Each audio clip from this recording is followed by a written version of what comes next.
अस्सलाम वालेकुम। कैसे हैं आप सब लोग? उम्मीद करती हूँ कि सब लोग खैरियत से होंगे। अल्लाह का शुक्र है, मैं भी बिल्कुल ठीक हूँ। तो जी, ये जो मैं आज आपको दिखाने जा रही हूँ, ये है अबू धाबी का डलमा मॉल। और ये बहुत ही खूबसूरत मॉल है। और ये कम से कम मुझे लगता है कि 2 किलोमीटर लेंथ में बना हुआ मॉल है। और 3 स्टोरी बिल्डिंग है इसकी। और बहुत ही बड़ी, मैंने अपनी ज़िंदगी में इतना बड़ा मॉल कभी भी नहीं देखा जितना बड़ा मॉल ये मैंने फ़र्स्ट टाइम देखा। मैंने दिल्ली में भी काफ़ी मॉल्स देखे हैं, बट इतना बड़ा मॉल मैंने अभी तक भी नहीं देखा। हो सकता है दिल्ली में या फिर नोएडा वगैरह में इतना बड़ा मॉल हो, लेकिन मेरी नॉलेज में नहीं है। अब मैं यहाँ पर जब मैं आई थी तो ये 3 स्टोरी बिल्डिंग है, लेकिन हमने यहाँ पर सिर्फ 1 स्टोरी में ही हमने घूमा था। और वहाँ पर भी हमने मुश्किल से, मुझे लगता है कि सिर्फ 4-5 शॉप्स में हमने विज़िट किया है। और उसमें भी 4 घंटे हमारे इजीली लग गए थे। हम लोग यहाँ पर 3 ओ क्लॉक आए थे इन द नून, एंड फिर हमें 7 ओ क्लॉक हो गए थे शाम के। तो 4 घंटे हमने कंटिन्यू इसी में लगाए। और हमने कुछ ज़्यादा शॉपिंग वगैरह भी नहीं की थी, बस थोड़ा सा कुछ फ्रूट्स, कुछ वेजिटेबल्स वगैरह ही ली थी। लेकिन सिर्फ हमने थोड़ा सा एरिया ये घूमा था। इस एरिया में हमें 4 घंटे लग गए थे घूमने में। और बहुत अच्छी फ़ील आ रही थी यहाँ पर सारी चीज़ें देख के।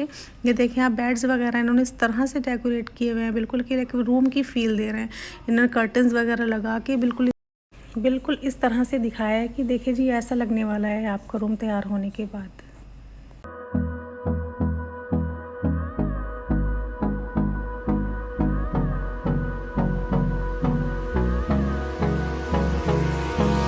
Hold me close till I get up. Time is barely on our side. I don't wanna waste what's left. The storms we chase are leading us, and love is all we'll ever trust. Yeah, no, I don't wanna waste what's left. And on we'll go, through the wastelands, through the highways, till my shadow turns to sun rays. And on we'll go, through the wastelands, through the highways. And on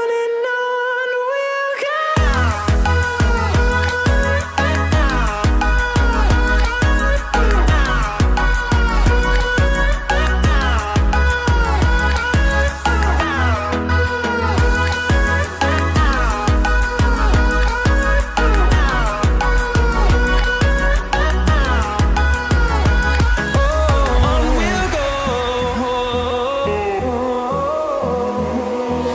Finding life along the way, melodies we haven't played.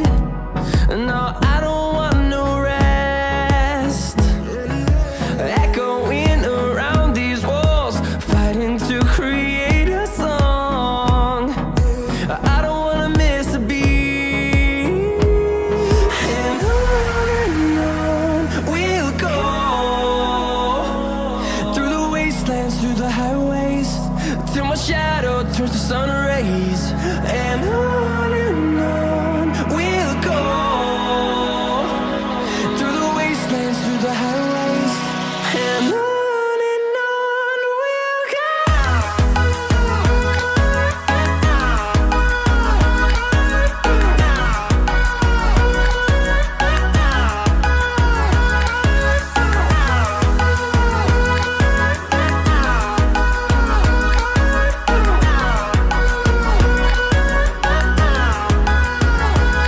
And we'll grow in number, fueled by them to see the horizon, turn us to thousands. And we'll grow in number, fueled by them to see the horizon, turn us to thousands. And on we'll go, through the wastelands, through the highways, till my shadow turns to sun rays.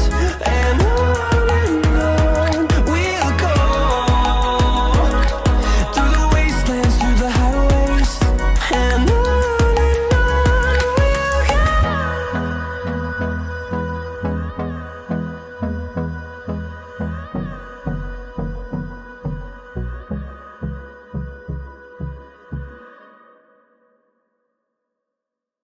Lento.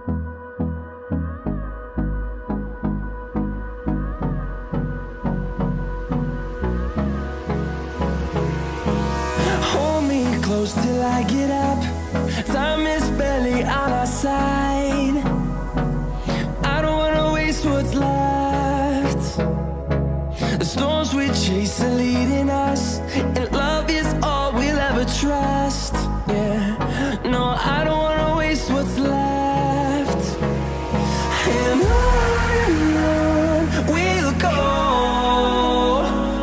through the wastelands, through the highways, till my shadow turns to sun rays. And on we'll... तो जी यहाँ पर आ गए थे हम vegetable market, और यहाँ पर देखें आप कलरफुल शिमला मिर्च कितनी अच्छी लग रही हैं, और ये पूरी पैकेट्स में है, और अगर आपको खुली चाहिए तो खुली भी मिल जाती हैं यहाँ पर। ये सारी देखो किस तरह से लगी हुई हैं लाइन से। और मैंने सोचा था शायद यहाँ पर इंडियन वेजिटेबल्स नहीं मिलेंगी, लेकिन यहाँ पर हर चीज़ अवेलेबल थी, जो चाहिए आपको मिल जाता है। और मोस्टली हर कंट्री का, जैसे मान लीजिए आपको जिंजर चाहिए, अदरक चाहिए ना, वो तो इंडिया का भी मिलेगा आपको, पाकिस्तान का भी मिलेगा, और यहाँ का सऊदी का भी मिलेगा। इस तरह से हर जगह का आपको मिल जाता है। और ये देखें आलू, मैंने अपनी ज़िंदगी में पहली बार इतना बड़ा आलू देखा। मुझे लग रहा है ये 1 फीट का आलू था। इस एक आलू से पूरी फैमिली के लिए खाना बन सकता है। मुझे ऐसा लगता है कि बहुत बड़ा आलू था ये। तो मैंने इसको ज़रूर कैप्चर किया। मैंने कहा ये मुझे दिखाना है सबको। ये देखिए हम आ गए, यहाँ पर शकरकंदी थी पीछे, हर चीज़ यहाँ पर थी, सारी ही चीज़ें अवेलेबल थी जी, आप कुछ भी ले लें सब्ज़ी में। उसके बाद हम इधर आ गए थे, ये ज्वेलरी शॉप थी। मैंने यहाँ पर कैप्चर तो बहुत सारा कुछ किया था, लेकिन मुझे समझ नहीं आया मेरी वो वीडियो कहाँ चली गई। मुझे वो वीडियो मिली ही नहीं, मैंने काफ़ी ढूंढी। ये देखें आप, मैं ये जब ज्वेलरी मैं देख रही थी ना वहाँ पर लगी हुई शोकेस में, तो मुझे बिल्कुल लग रहा था कि ये गोल्ड की ज्वेलरी, आई मीन ये डायमंड एंड गोल्ड है ये सारे, और ये गोल्ड की ज्वेलरी है, डायमंड की ज्वेलरी है, फिर प्लेटिनम वगैरह है। लेकिन फिर मैंने अपने हस्बैंड से पता किया, उन्होंने कहा नहीं जी ये प्लेटिनम वगैरह नहीं, ये आर्टिफिशियल ज्वेलरी है। अब यहाँ पर ये लोग किसी चीज़ का प्रमोशन कर रहे थे, आई थिंक किसी चॉकलेट वगैरह का प्रमोशन था ये, किस चीज़ का। लेकिन यहाँ पर जो भी किड यहाँ से निकल रहा था तो उसको ये लोग रोक रहे थे। ये बहुत क्यूट सी गर्ल थी, ये मतलब शायद ये इसका प्रमोशन कर रही थी। तो इसमें इन्होंने अलग अलग खाने बने हुए हैं, इसमें इन्होंने एक ना पूरा ढांचे रखे हुए थे फेस के। तो यहाँ पर उन्होंने उसके अंदर हाथ डालना था, और इसके अंदर से और कोई भी खाने में हाथ डालना था, और सर्च करना था कि किसी भी एक खाने में चॉकलेट निकलेगी। ये देखें अरहम की ये चॉकलेट निकली, और सारे ही बच्चे मैंने देखा कि मतलब जब हाथ डाल लेते अंदर ना, वो खोपड़ी वगैरह निकल के आ रही थी, सारे भूत प्रेत वाली। तो सारे बच्चे बहुत डर रहे थे, लेकिन अरहम ने तो चुपचाप से हाथ डाला और अपना सर्च करके निकाल लिया। वो बिल्कुल डरा ही नहीं, मैं भी हैरान हो गई। अरहम के बाद एक बच्ची की ना चीख निकल गई उसकी, बहुत ज़ोर से चीख के रो रही थी। ये देखें जी ये मिला है इसको, और इसके अंदर से ये 2 चॉकलेट्स निकल के आई हैं। तो अरहम तो खुश था बहुत कि चलो मज़ा आ गया, मुझे 2 चॉकलेट मिल गई। फिर बच्चों को लगने लगी भूख, तो फिर बच्चे आ गए थे इधर कुछ खाने के लिए। और जी हम यहाँ से एग्ज़िट कर रहे हैं। यहाँ पर thank you for visiting Dalma mall. और जी ये सारी चीज़ें हम लेकर आए थे मॉल से, और कुछ ज़्यादा कुछ नहीं, हमने सिर्फ कुछ वेजिटेबल्स और कुछ फ्रूट्स वगैरह लिए थे। और क्योंकि यहाँ पर क्या होता है ना, अपने इंडिया की तरह बाहर ठेले वगैरह नहीं होते, या फिर थोड़ी सी दूर को शॉप्स नहीं होती कि जी अगर कोई चीज़ ख़त्म होगी तो खुद भी जाके जेंट्स ले लेते हैं, फिर बच्चों को मंगा के ना भेज के कोई भी चीज़ मंगा लेते हैं। लेकिन यहाँ पर ऐसा बिल्कुल भी नहीं है। अगर आप कोई चीज़ भूल गए मीन्स भूल गए। अब अगर आप 8 दिन बाद जाएँ, कभी भी जाएँ, आप मॉल जाएँ, वहाँ से फिर ख़रीद के लाएँ। तो यहाँ का बड़ा मसला है कि जो भी चीज़ आपको ख़रीदनी है आप 8-10 दिन 15 दिन के लिए एक साथ ख़रीद लें। ये ब्लूबेरी है, मुझे अच्छी लगी तो मैंने ले ली। कीवीज़ थे, ये चुकंदर मुझे पसंद है, चुकंदर खाना तो मैं खाती हूँ।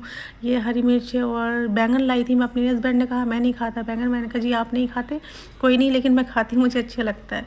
तो ये गोभी, उसके बाद जी ये देखें स्वीट पोटैटो, शकरकंदी, ये लौकी, ये काफ़ी चीज़ें। ये जी दूध है, और ये दही ही लेकर आए, क्योंकि यहाँ पर तो अपने इंडिया में होता है कि ना अगर जितनी ज़रूरत है इतना दही मंगा लें, लेकिन यहाँ पर तो हर चीज़ को बहुत ज़्यादा इकट्ठा करके रखना पड़ता है, अदरवाइज़ जी फिर रहने ही दे, मिलती ही नहीं। यहाँ का मुझे लहसुन पसंद आया, बिकॉज बहुत बड़ा सा लहसुन है, और इसके क्लॉव्स भी बहुत बड़े से नहीं। ये जी मैं आपको एक रेमेडी बताने लगी हूँ, और ये रेमेडी ऐसी है कि आप अगर इसको 15 दिन यूज़ कर लेंगे तो आप फिर कमेंट में आके फिर मुझे खुद बताएंगे कि इसने 100% वर्क किया। आई मीन जैसे मैंने बोला था कि ये वेलवेट स्किन आपको देगी, ये आपको सच में ही वेलवेट स्किन देगी। आपको सिर्फ करना क्या है, इसमें आपको सिर्फ सिंपल टोमेटो लेना है, और इस तरह से जैसे मैं आपको रब करके दिखा रही हूँ, इस तरह से आपको अपने फेस पे रब करना है, ठीक है। आप इसको सिर्फ 15 डेज़ करेंगी, और 15 डेज़ बाद आकर मुझे खुद कहेंगी कि इसने हमें 100% वेलवेट स्किन रिज़ल्ट दिया है। और खुद पूरे घर को हम मतलब 24 आवर्स दे देते हैं, बट ख़ुद के लिए हम 5 मिनट नहीं निकाल पाते। तो आप ऐसा करें, सिर्फ अपने आप को 15 मिनट दें और स्मॉल किड्स की मदर इसको दिन में यूज़ कर लें, बाकी अनमैरिड गर्ल्स इसको रात में यूज़ कर लें। और रात में यूज़ करने के बाद इसको फेस वॉश नहीं करना है, सिर्फ आपको सो जाना है, क्योंकि इसको अगर हम 15 मिनट रब करते हैं ना, 5 मिनट में क्या होता है, 5 मिनट में ड्राई हो जाता है। और ड्राई होने के बाद आप इसको आराम से लगा के रात में सो सकती हैं। बिकॉज़ अगर रात में इसको लगा के आप सोएंगी ना, तो हमारी जो स्किन होती है ना, रात में रिलैक्सिंग मोड पर चली जाती है, और उस कंडीशन में हम रात में कुछ भी लगाए ना, वो इफ़ेक्ट करता है हमारे फेस पर। तो इसलिए आप इसको रात को लगा के सोएं, और सुबह को आपको इसको सिंपल पानी से वॉश कर लेना है। बिल्कुल ऐसे कोई भी फेस वॉश ये वगैरह कुछ भी नहीं लगाना है आपको, बिल्कुल सिंपल पानी से आपको इसको वॉश करना है। और मैं ये नहीं कह रही कि जी आप एक दिन लगाएं और एक दिन में आपको चमत्कार हो जाएगा, जादू हो जाएगा और हीरे जैसी स्किन हो जाएगी, सोने जैसी स्किन हो जाएगी, बिल्कुल भी नहीं। आपकी स्किन 15 दिन में आपको दिखेगी, खुद अपने मुंह से बोलेगी स्किन, जी हाँ हमारी स्किन में फ़र्क है। और आपको जो शीशे में ना घुस घुस के आपको अपने चेहरे पे फ़र्क देखने की ज़रूरत नहीं होगी। आप शीशे के सामने खड़ी होंगी, आपको खुद लगेगा कि हाँ जी, इसने वाकई में बहुत अच्छा रिज़ल्ट दिया है आपको। तो आप इसको प्लीज़ करें, क्योंकि ये रेमेडी सिर्फ मैंने खुद यूज़ किया, उसके बाद मैं आपको बता रही हूँ। अपने लिए 15 मिनट ज़रूर निकालें और उसके बाद फिर मुझे रिज़ल्ट बताएँ। ओके, अपना ख्याल रखिएगा, दुआओं में याद रखिएगा। अल्लाह हाफिज़।